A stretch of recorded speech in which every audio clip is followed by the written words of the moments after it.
Good morning, Flagler County. I'm Rich Carroll. You're listening to Flagler's Morning News on Thursday, May 11th.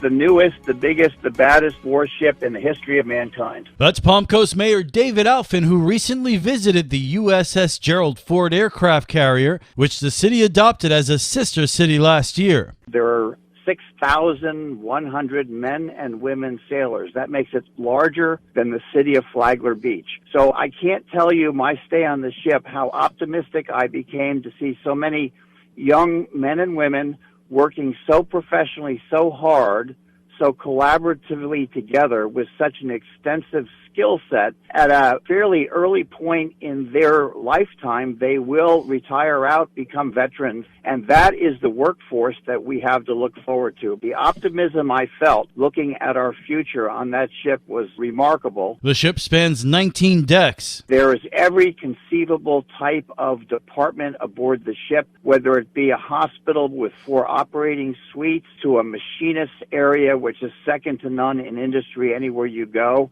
The plethora of skill sets is just unbelievable. You'll find every skill imaginable, even culinary if you go into the mess halls. I mean, the amount of food preparation necessary to keep that many folks happy at what they do so they can whistle while they work is quite unbelievable. Alfin says every sailor on that ship and every veteran is welcome to visit their sister city, Palm Coast, anytime. This local news is a service of Flagler County's Toyota dealer, Beaver Toyota, US 1 St. Augustine, here to wow you.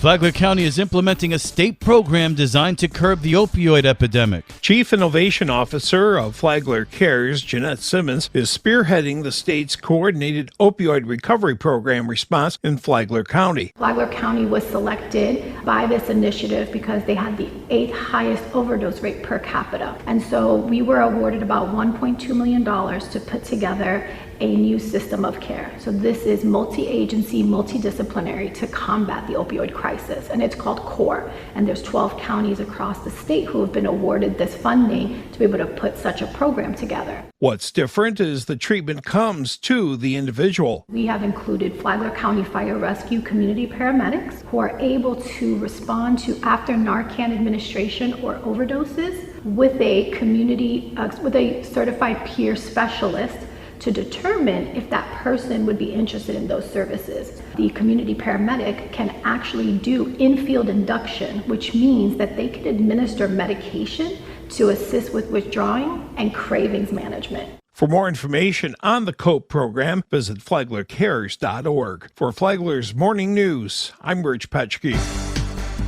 The Flagler County jail staff put emergency preparedness to the test. The Flagler County Sheriff's Office recently hosted a multi-agency emergency exercise at the Sheriff Perry Hall Inmate Detention Facility. Flagler County Sheriff Rick Staley explains. Jails are built to keep people in and present unique challenges in the event of an emergency response that's not normally found in a community. This exercise allowed us to test our abilities to respond to a fire and explosion in the kitchen at the jail that injured inmates. Sheriff Staley says this was the first time a training exercise of this magnitude was done in the history of FCSO's detention facility. For Flagler's Morning News, I'm Karen Johnson.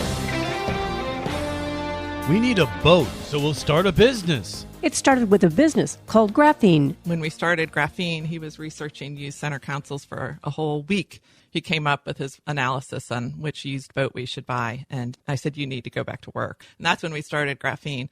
And then about 3 years later, we wanted to get a bigger boat. And he said, well, if we want to do this, you need to come back to work. And I was like, great, I'm in. Let's do it. Sarah was all in, and that's what started Coastal Cloud. Sarah Hale was named one of Inc. magazine's top 20 women of 2023 for her business acumen.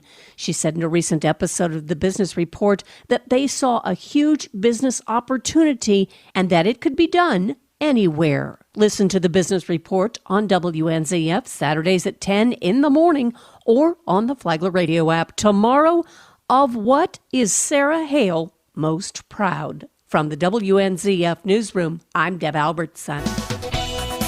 And now you're up to date on Flagler's Morning News. I'm Rich Carroll.